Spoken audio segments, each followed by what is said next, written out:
This morning, local leaders reacting to the Democrats that are holding out in Washington to prevent a vote from happening. Plus, immigrant detainees now getting their COVID shots. The reason behind the vaccinations next. Plus, Cecily Aguilar indicted on 11 new counts. It's July 14th, 2021. Good Morning Texas starts now. Right now, the special session is in limbo and the state Senate is business as usual. Good morning, I'm Joey Horta. And I'm Paige Ellenberger. Turmoil continues to grow as Republican lawmakers in the House voted to arrest their Democratic counterparts who took off to Washington, D.C. KRHD News reporter Rebecca Esbayat spoke to a local lawmaker about the battle making national headlines.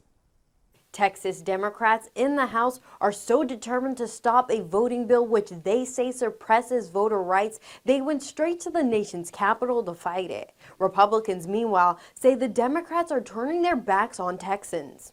Tuesday was meant to be a day filled with House of Representatives voting on a variety of bills in Austin, but that plan was derailed when more than 50 of the Democratic representatives were missing. It was pretty disappointing that our colleagues would walk out on the citizens of Texas and not allow us to conduct our business. The Democratic representatives left for Washington, D.C. Monday after opposing legislation that would ban drive-through and 24-hour voting options and further restrict voting by mail. The bills, as written, makes it harder for Texans to vote and easier for partisan poll watchers to harass and intimidate voters. The Texas Democrats are also demanding federal legislation to prevent bills like this from moving forward. We are always going to push back against these sort of bigoted, racist, Jim Crow 2.0 style voting laws whenever you decide to bring them up. In a 76-4 vote, representatives back in Austin voted to authorize the arrests of the Democrats who took off for D.C. Lemon said opposing the bill did not warrant Democrats neglecting other bills on the table. Let's make sure we put our heads together and solve the problem for the citizens of Texas. And you don't do that by walking out on your duty. Now, it's worth noting that not every Texas House Democrat left the state. The Texas Tribune says Representatives Ryan Guillen of Rio Grande City, Tracy King of Batesville, Eddie Morales Jr. of Eagle Pass, and John Turner of Dallas stayed behind. Representative Morales told the Tribune that he supports his Democratic colleagues, but felt his constituents expected him to stay behind. Meanwhile, arrest warrants are out today for the House Democrats who didn't report to the Capitol without a legitimate excuse. Members, the sergeants at arms and any officers appointed by him are directed to send for all absentees whose attendance is not excused for the purpose of securing and maintaining their attendance, under warrant of arrest if necessary. Vice President Kamala Harris backing their move, which denies Governor Abbott a quorum in this special session to pass a measure which critics say will limit voting. Also happening on Capitol Hill, Senate Democrats have reached a deal on a $3.5 trillion budget package. That's in addition to the existing $600 million bipartisan effort that focuses on infrastructure projects. The sweeping new Democratic proposal would be more of a human-focused infrastructure plan, including expanding Medicare benefits, child care, adding vision and dental care, and assessing climate change. Together, both plans total about $4.1 trillion. And abortion rights groups filed a lawsuit to block a Texas law allowing citizens to enforce the state's so-called heartbeat ban. Part of the ban allows private citizens to sue individuals thought to have assisted in violating the law. In some cases, citizens can get up to $10,000 for enforcing the law. Plaintiffs say the law places a bounty on people who provide or aid abortions, inviting random strangers to sue them. The Department of Homeland Security is now giving COVID-19 vaccinations to immigrant detainees. Tuesday, Immigration and Customs Enforcement said it's ramping up its vaccinations at detention facilities. The agency says Homeland Security received an initial allocation of 10,000 Johnson & Johnson vaccine doses, and nationwide distribution is underway. ICE detention facilities have been dealing with a growing number of positive cases throughout the pandemic, with nearly 20,000 confirmed cases and 9 deaths. The move to vaccinate detainees comes after 3 whistleblowers urged the Biden administration to do more to vaccinate immigrants who are in custody. The American Civil Liberties Union had similarly called ICE's vaccine strategy for detainees a failure. A federal grand jury has indicted Cecily Aguilar on 11 new counts in the cover-up of the death of Army Specialist Vanessa Guillen. Aguilar charged with concealing Guillen's body to avoid prosecution. The Army's criminal investigation team says the Fort Hood soldier was bludgeoned to death by Specialist Aaron Robinson. He then killed himself after being confronted by police. The implication from the grand jury is that Aguilar was Robinson's accomplice in Guillen's disappearance in April of 2020. On Tuesday, Vanessa Guillen's family met with Army leaders in Houston to discuss the investigation. Both the family attorney, and Representative Sylvia Garcia saying justice still has not been served because no one has been removed from the Army in the wake of this investigation. Justice for Vanessa would be getting rid of those people who harmed her, who harassed her, who assaulted her. Those persons are still in the Army, and that's not acceptable. The administrative investigation is closed now, but the criminal investigation is still ongoing. In more news this morning, the city of College Station proposed its annual budget that saw a 13% increase this year. Now, one thing residents are relieved about is not seeing an increase in utility rates. KRHD News reporter Brittany DeFran explains why the increase was considered in the first place. Good morning, Brittany. Good morning, Joey and Paige. Due to the ERCOT mishap during the winter storm, the city of College Station was faced with a hefty bill. But with this proposal, they hope to save residents from any more hardship. Here in the Lone Star State, not only was the pandemic causing setbacks, but so did February's winter storm. The city utilized reserve funds to cover costs and relieve residents. The city of College Station had to pay over $45 million for power overcharges. It's one disaster on top of another, and everybody in the community, we live here too, and everybody in the community is already having to deal with so much. That'll help me a lot, honestly. I think that at this point I couldn't take any more of a raise of utilities, or I couldn't take a raise of anything more. So I think that'll end up helping my situation of trying to move forward and find a new job. The $353.7 million proposed budget plan will go towards infrastructure, public safety, and recovering from financial setbacks due to the pandemic and winter storm. In Bryan, Brittany DeFran, KRHD News.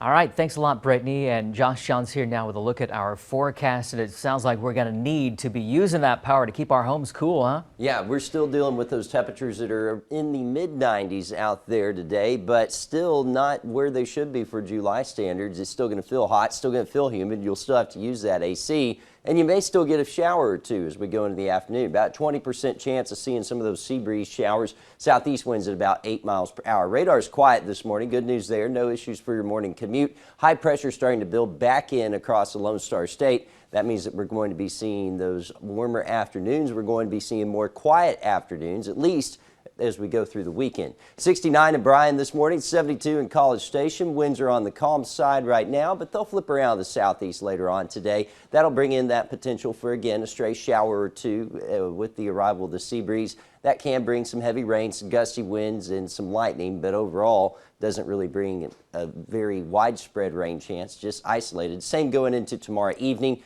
and we'll continue that pattern going on into Friday as well. We'll stay dry for the most part for the weekend. As you look at extended future track, you'll notice that high pressure starting to build in, the things starting to clear out. But watch what happens later on next week. We're going to be tracking a cold front that'll actually be pushing to the south as we go into Monday and Tuesday, and that'll bring us a slight cool down and also bring back those rain chances, and we'll knock our temperatures back down below normal. Highs today, though, they near the upper 80s and lower 90s out there. Normally should be around 95 this time of year. We'll be calling for about 91 degrees. And then tonight dipping down into the lower 70s as you look at that 10-day forecast. 91 for your Wednesday. Same on Thursday. We'll increase the rain chance for Friday. A 30% chance of rain on Friday, a high of 90. For the weekend, we'll keep small rain chances in. These are just going to be of that same little isolated variety. 93 Sunday, 94 on Monday. More rain chances sneaking in for next week, though, bringing back the cool front that's going to knock us back down into the low 90s, maybe even the upper 80s there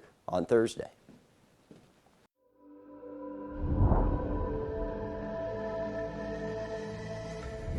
At a time when wildfires in the United States are at their worst, there are fewer firefighters to try and stop them in their tracks.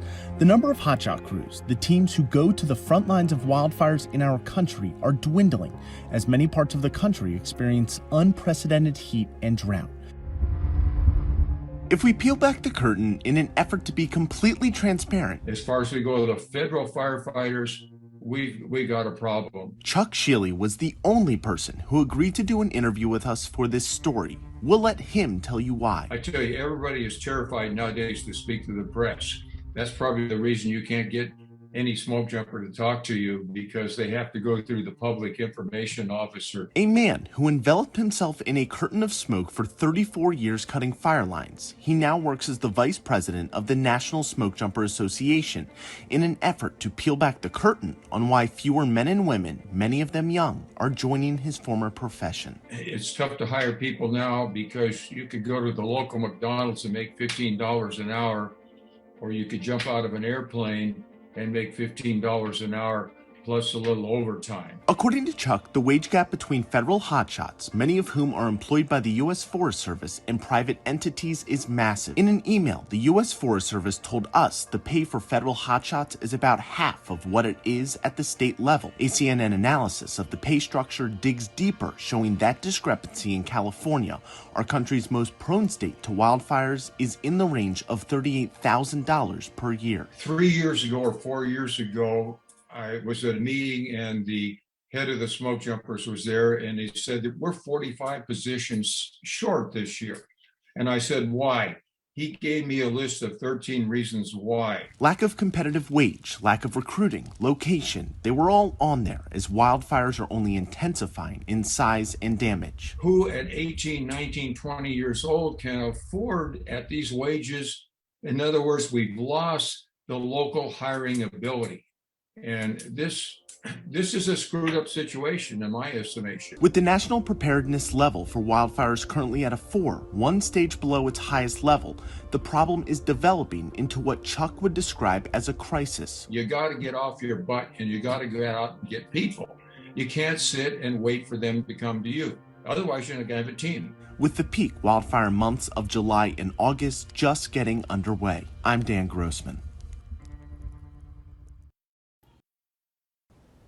In order to memorialize a young Brazos County resident who lost his life 3 years ago, a local family is now hosting a donation drive for the children of College Station. KRHD reporter Rebecca Fiedler takes a look at Kicks for Kids. When a College Station teenager died in a car wreck in 2018, his family was devastated. But his special love for collecting shoes has inspired a community effort that could make a difference for so many students. Wendy Williams' son, Jason Wright, was killed in a car accident near Tyler in 2018. That day, the community lost not only a former football player for A&M Consolidated High School, but a friend and loving family member. As Wright's family searched for ways to cope during the grieving process, his mom reflected on one special interest the teen had. So one of the things that he started to love very early on, from age 10, was shoes. So when he got his first pair of shoes at our house, it was one of the most exciting things for him. And so as he got older, that just kind of was a bright spot, something to look forward to. With the help of some local connections, Jason Wright's family have started Kicks for Kids, a shoe drive benefiting College Station ISD's program, Chrissy's Closet. Pairs of newly purchased shoes, sized for kids and grown teenagers, can be donated all month at Elms Orthodontics in College Station, Daniel Stark Law Firm in Bryan, or Living Hope Church College Station. Anyone interested in honoring Jason Wright and giving shoes to students in need can also visit the Facebook page, Kicks for Kids BCS. Remembering Jason Wright. Reporting in Bryan, Rebecca Fiedler, KRHD News. If you're feeling a little under the weather this summer, you're not alone. Summer colds are popping up now that masks are coming down. Doctors say there are a handful of viruses going around since coronavirus restrictions have eased. Physicians say we typically see viruses like the common cold in the fall, but they're popping up off-season. Many health officials say they've noticed the recent rise in respiratory viruses, especially in young children. The CDC recently issued an advisory in the South due to an increase in RSV, which can be severe for babies and the elderly. Doctors say to stay healthy, it's always important to practice good hand washing and sanitizing, whether we're in the midst of a pandemic or not. Health experts say COVID-19 symptoms are often similar to those of a cold, and the best way to rule out COVID-19 infection and protect yourself from the virus is to get vaccinated.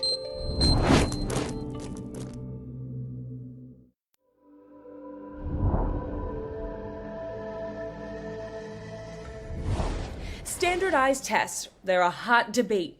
Some consider them a metric for the quality of teaching, while others, like Jeff Wensing, the vice president for the Ohio Education Association, disagree. We don't believe that a one-day, one-point-in-time test is an indicator of all the great work going on in your classroom. Regardless of one's stance, they're still being given each and every year in classrooms across the U.S., with a lot of stock being put into the results.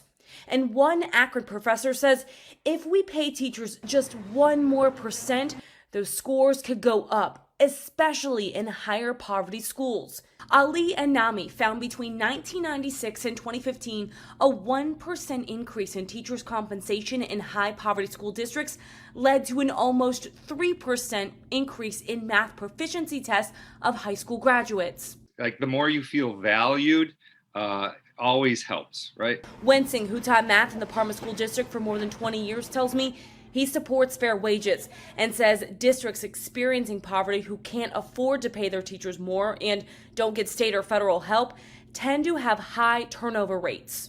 Teachers hone their craft, they perfect their skills, they get really good at lesson planning and classroom management. And after they've done that, you become a training ground as a school district, and then they take those skills and they go elsewhere.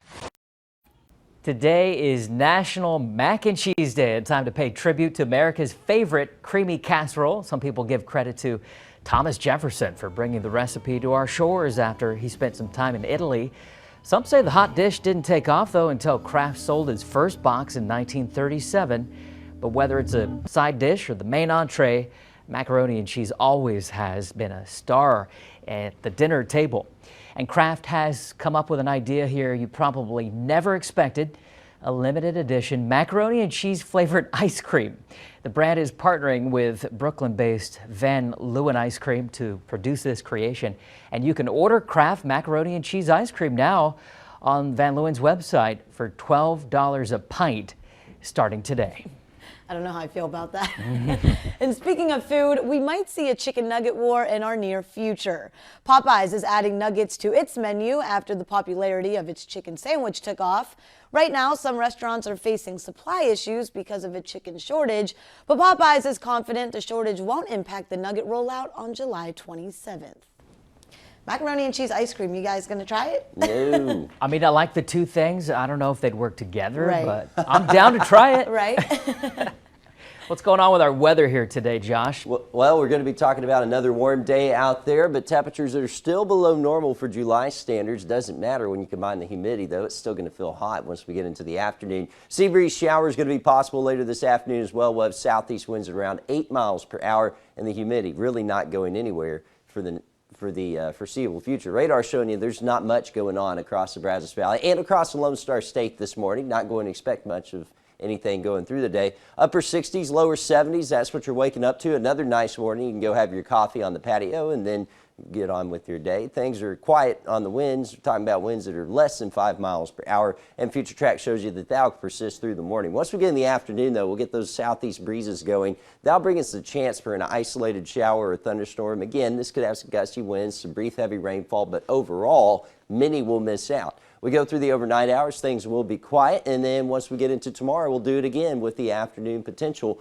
for a stray shower or thunderstorm moving in and out of the southeast bringing that sea breeze in, and also a nice little cool down once it arrives. Now, the thing is, things will be fairly quiet for the weekend, but we won't ever get out of these showers that are going to be on the isolated nature. You notice the green just doesn't really go anywhere. We try to dry out for the middle of the state, but here in the Brazos Valley, I think we'll still be fighting 1 or 2 showers. Still going to be kind of that typical summertime pattern we have in place, and temperatures will be climbing. Today, they get into the lower 90s, pretty close to 91, 92 degrees. Normally should be at 95, though, so we're still cooler than normal. Still, the humidity is going to make it feel like the triple digits, and then tonight dipping down to the upper 60s, lower 70s. And as you look at that 10-day forecast, we're talking about low 90s holding on through around Friday. Friday got a slightly higher chance of rain, but then we drop them off for Saturday and Sunday. Once we head into next week, we're tracking a cool front. That cool front will knock us down to the lower 90s and bring slightly higher rain chances as well, with temperatures maybe even dipping into the 80s. That sounds like a treat right there. Right. Josh, thank you for that. Make sure you stick with us, Brazos Valley. Good Morning Texas. We'll be right back. The February winter storm left College Station with a huge tab, but now residents won't have to pay it. The details coming up. Plus, College Station tightening restrictions on signs as COVID-19 restrictions ease up. The issue with what can be displayed and what cannot. And extreme heat and dry conditions out west are making for the perfect environment for wildfires. It's Wednesday, July 14th. The Good Morning Texas continues right now. The City of College Station has proposed a city budget for the upcoming fiscal year. So far, the proposal will not see a utility rate increase. Thanks for joining us today. I'm Joey Horta. Good morning. I'm Paige Ellenberger. KRHD News reporter Brittany DeFran shares how struggling residents are happy to hear they won't have to be paying more. Brittany, good morning. Good morning, Joey and Paige. Earlier this year, the city of College Station was faced with a $48 million bill caused by power overcharges from February's winter storm. Right now, College Station is in pandemic recovery mode. Alexis Besh graduated from Oklahoma in 2020 with a degree in psychology. After graduating, she had big plans. I had missionaries that I was going to go work with in the Czech Republic. It was going to be for a year. And that year, I was also going to be applying to grad schools so that when I came back, I could just go on to grad school and take care of my business. But COVID derailed those plans, bringing Besh to College Station. You can't really get many jobs with a psychology degree, especially with COVID. So I worked at a grocery store, I worked at a daycare, I work at a cafe right now. Besh, along with millions of Americans, struggle to make ends meet. Here in the Lone Star State, not only was the pandemic causing setbacks, but so did the winter storm. $48,333,000. That is how much that we actually paid out the door. And that's for 2 pieces related to the storm. The power grid's failure to provide a reliable source of power caused a frenzy well after the storm. The city of College Station feared they would need to raise utility rates to help cover the costs. But if approved, according to the budget, they'll spare residents any more hardship. It's one disaster on top of another, and everybody in the community, we live here too, and everybody in the community is already having to deal with so much. Residents like Besh are happy to hear they won't be impacted with higher bills. That'll help me a lot, honestly. I think that at this point I couldn't take any more of a raise of utilities, or I couldn't take a raise of anything more. So I think that'll end up helping my situation of trying to move forward and find a new job. Residents can sign up to provide City Council with feedback regarding the proposed budget plan at the city's public hearing on July 27th. In Bryan, Brittany DeFran, KRHD News. Brittany, thank you. And more news this morning. The city of College Station says they've been sensitive to the struggles that loomed over local businesses, including sign regulations. KRHD News reporter Hannah Kings explains why some signs are allowed, but some aren't. The sign ordinance has been in place for over 10 years. During the pandemic, to help businesses out, enforcement efforts were relaxed. Now code enforcement officers are re-educating businesses about the ordinance. No clue, but it's going in the back of my truck. Meet Julie Kaler, a code enforcement officer for the city of College Station. She looks for city code violations. Whether it's weeds and grass, your trash cans being left out, open storage, or like we're talking about today, off-premise signs, temporary freestanding signs, illegal signs. Enforcement officers say the sign ordinance was relaxed as they let residents throughout the community know businesses were still here. Now that the governor has opened everything up at 100%, we're going out and reminding our businesses that the sign ordinance is still there and that they need to comply with that ordinance. We have a freestanding temporary off-premise sign at this intersection. Normally, we would contact this business, but since it's out of town, we're just going to go ahead and pick it up since it is an illegal sign. Kaler says the sign ordinance makes sure certain signs are permitted and the ones that are not allowed, like small temporary bandit signs, are not out cluttering and causing visual pollution within the community. So a sign that would have a permit would be this one right here. It's a permanent monument sign. Usually those get permitted when the business comes in and wants to start up and have something more permanent. Beside them, the garage sale sign, those are not permitted. Those are not allowed at all. If the city finds signs are in violation of the ordinance, they try to educate before trashing. Like what happened Tuesday morning on University Drive. The owner knew that the laws got relaxed, but was just kind of waiting for the reinforcement to say, hey, pick up those signs. So now I'm doing it. The last thing that we want to do is issue that citation. One sign at a time, Kaler is removing distractions and hazards against right-of-ways within our streets. Reporting in College Station, Hannah King, KRHD News. President Joe Biden struggling to appoint a permanent leader of the Food and Drug Administration. Some Democrat senators don't support Acting Commissioner Janet Woodcock. They partly blame her past FDA work for the severity of the opioid crisis. It's unclear who else might be in the running to lead the agency. Those involved say it's taking time to find a qualified nominee. Meanwhile, out west, extreme heat and record drought are creating ripe conditions for 58 major wildfires. The Beckworth fire in California scorching nearly 90,000 acres so far, destroying homes and forcing families to flee. Up in Oregon, the Bootleg fire is threatening a major power grid connecting Oregon to California, and that fire has doubled in size every day for the last 3 days. It is that time of year again. So dry out there, Josh. They haven't seen a drop of rain in so long. Yeah, and yet here we are getting all the rain that we really can take at times. Yeah. And I mean, there's a reason for that. When the pattern sets up dry over them, we get a dip in the jet stream, we get our showers and thunderstorms, and that continues today. Well, they're asking me, can we send them some of our rain? Who's asking you? My friends and family over there. Oh, well, so can we do that? We've got plenty. You pack it up in a FedEx box and Yeah. just ship it and see if it'll work. Right. I wish it was that easy. We do need to send them some, but unfortunately, it doesn't work that way.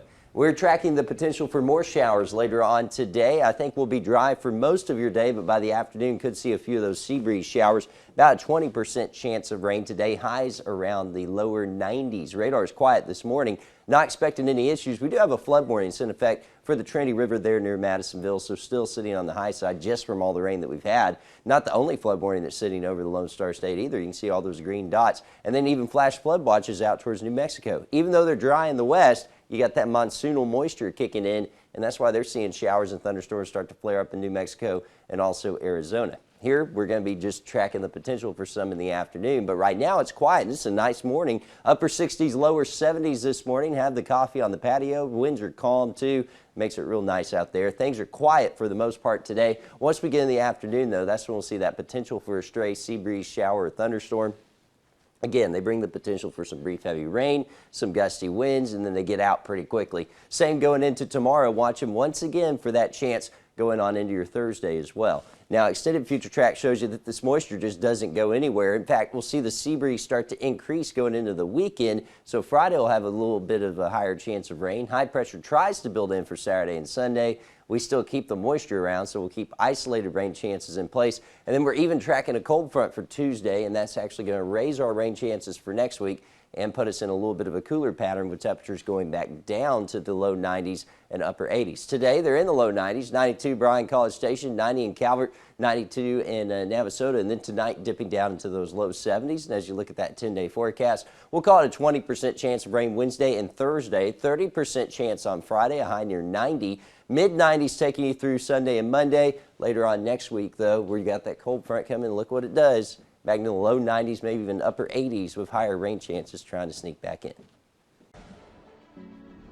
We all want what's best for our soldiers, and that includes feeding them to the best ability we can. A chef and restaurant owner in Colorado Springs is helping bridge the gap for culinary specialists who are in the military. The program takes soldiers out of the Army kitchen and gives them experience in a restaurant setting. We actually transition them into the civilian world to learn what it feels like to be a chef if they decide to retire, step out of the military.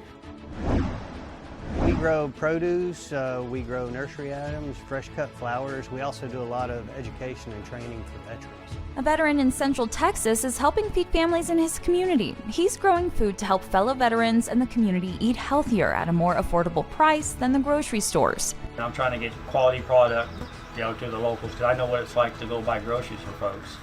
And so, better quality and at a lower price. The goal is to make transitioning into civilian life a little smoother and be self-sustaining. He says it is a way to support our nation's heroes after they take off the uniform. We've heard about the digital divide involving education and children during the pandemic, but there's another group also experiencing a communications gap. A nonprofit that works to support LGBT elders says the divide and isolation in the community was made worse over the past year and a half.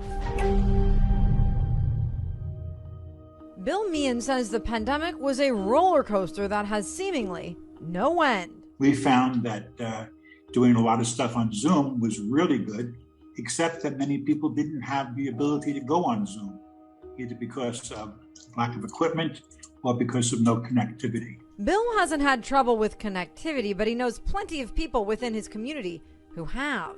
Those that are without these social networks. One of my neighbors is 80 years old, is legally blind, and speaks limited English. She has a son that comes to visit once a week, but she is, with her two birds, that's her universe right now. SAGE, the world's largest and oldest organization that's dedicated to improving lives of LGBT elders, is trying to lessen the digital divide. If they're a person of color and a person of trans experience, how are they navigating through this complexity of social service? It's very complicated. It's very complicated. And oftentimes, access to the internet is the lifesaver for so many folks. Dr. David Vinson is Chief Program Officer for SAGE. LGBT older people are less likely to be partnered or have children. So 3 in 4 LGBT older people are concerned about not having enough support from their families or friends. They're 4 times less likely to have children and 2 times as likely to be single and living alone. Dr. Vincent says lately they've joined forces with the Diverse Elders Coalition. The group of 5 agencies put this proposal together to collectively call on Congress to fight the disparities faced by older adults from racially and ethnically diverse backgrounds, in addition to LGBT plus communities. Which is really about connecting people, providing case management, providing technical assistance to aging providers in order to best serve them, providing connection through cyber education and developing virtual programming. As for Bill, he's excited about the SAGE Center that just opened in his building. He's started a book club and he's working within his LGBT community to alert people about the dangers of isolation. With 15 computers. So there'll be opportunities for people who don't have connectivity, don't have computers in the building, to go there and to use a computer. And there'll be classes on how to use a computer, because for some people this will be their first introduction to electronic communications. I'm Stephanie Stone, reporting. New research shows a possible connection between alcohol and cancer. According to a study published in The Lancet Oncology, more than 740,000 new cancer cases could be linked to drinking. Now, those involved with the data say moderate intake, well, about 2 drinks per day, appear to account for 14% of cancer cases related to alcohol use, while heavy drinking, at least 6 drinks per day, related to 47%. Liver and breast cancers were the most common link to drinks.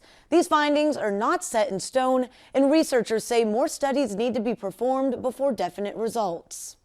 Another study shows eating 3 servings of whole grains a day, along with a nutritious diet, can have health benefits as we age. Researchers at Tufts University found such foods can help control weight, blood pressure, and blood sugar levels. The report is out in the Journal of Nutrition.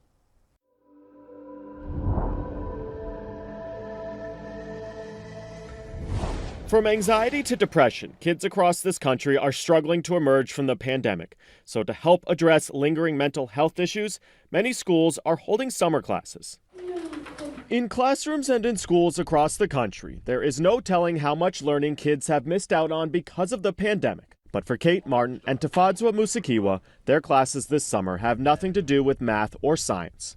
The biggest thing that a lot of schools are making a push for is that you can't necessarily educate a student if they're not in the mental state to learn anything. I've heard the word mental health be said more times than I ever thought. Tafadzwa and Kate are both counselors at Londonderry High School in New Hampshire.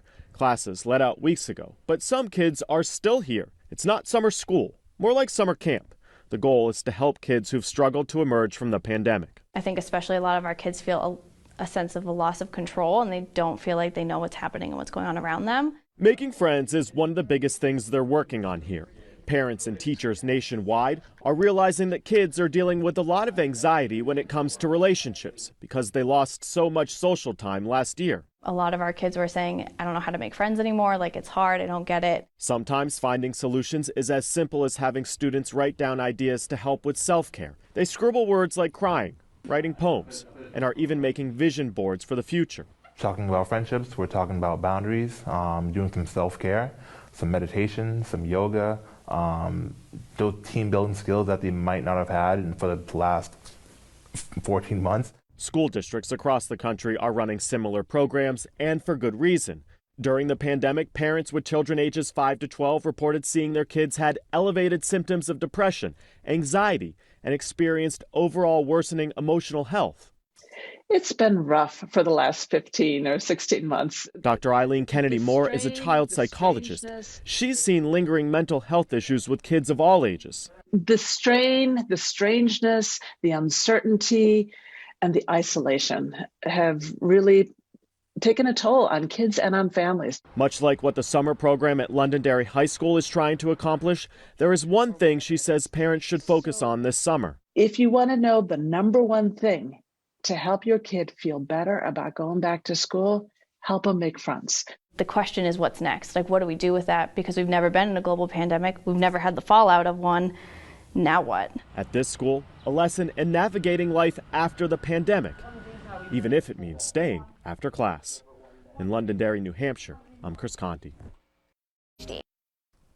A&M relief pitcher Chandler Josiak was drafted in the 13th round of the 2021 MLB draft. He's the 4th current Aggie baseball player to be drafted this year, and he's headed to the Miami Marlins as the 389th pick. Well, how's this for the love of the game? A Western Michigan man is doing something that most people his age wouldn't try. Phil Clement is 82 years old and still playing organized baseball with people half his age. He also plays in the Men's Senior Baseball League World Series in Arizona each year. Phil says the sport is what helps keep him in such good shape. 82, still swinging that bat. Looks like fun. Yeah. That's the secret. Got to keep going, Josh. I don't know if I could do that at 82. Well, hopefully by then we'll have it figured out. Yeah, hopefully. And maybe we'll have the weather figured out too. Right now, the weather just can't make up its mind lately. It's July. We're still dealing with rain showers. We're still dealing with temperatures that aren't even approaching 95 yet. And we're going to continue with that pattern going on into the weekend as well. Radar's quiet this morning. Not much going on here or across the Lone Star State. We are watching some showers down there towards Corpus Christi and also some rain back over towards New Mexico. But we will be mainly quiet today. We'll have that potential for a stray shower in the afternoon. Overall, things will be dry. We're waking up to a morning that's not that bad out there. Upper 60s, lower 70s. Pretty nice when you wake up in the morning in July to temperatures that are in the upper 60s, and winds are on the calm side currently, but once we get into the afternoon, we'll have some kicking out of the southeast at about 15 miles per hour. That'll bring that chance for a stray shower or thunderstorm in the afternoon, and then we go into tomorrow. We'll do it again with high pressure just not building in. We'll see that potential for isolated thunderstorms in the afternoon on into the weekend as well, with this pattern just not going anywhere. You notice that potential for showers still hanging around, that green showing up on future track all the way through Friday. In fact, Friday I think we'll have a higher chance of rain with that sea breeze starting to kick up a little bit more. Then we're tracking a cold front that's going to come in to start off the new week. That'll bring us higher rain chances. It'll also bring us a little bit of a cool down and knock those temperatures back down below normal. Highs today get into the low 90s. That's still about 3 degrees below normal. 92 Bryan, College Station, Navasota, 90 Calvert, Franklin, 88 in Centerville. And then tonight we dip down to those upper 60s and lower 70s. And as you look at that 10-day forecast, we call it a 20% chance of rain for today, Thursday as well, and then a 30% chance coming up on Friday. We head into the weekend. We keep those rain chances around. We'll raise them a bit with the arrival of that front later on next week. And that's when those temperatures may dip down to the low 90s. Not even going to rule out upper 80s. And we thought we'd get some dry days out of this, but the moisture just does not want to move, guys. It just won't go anywhere. And instead, more rain chances still holding on. All right, we'll be ready for it, Josh. Thanks. And folks, you can go to our website, krhdnews.com, all throughout the day. Happy Wednesday, Brazos Valley. This is Good Morning Texas.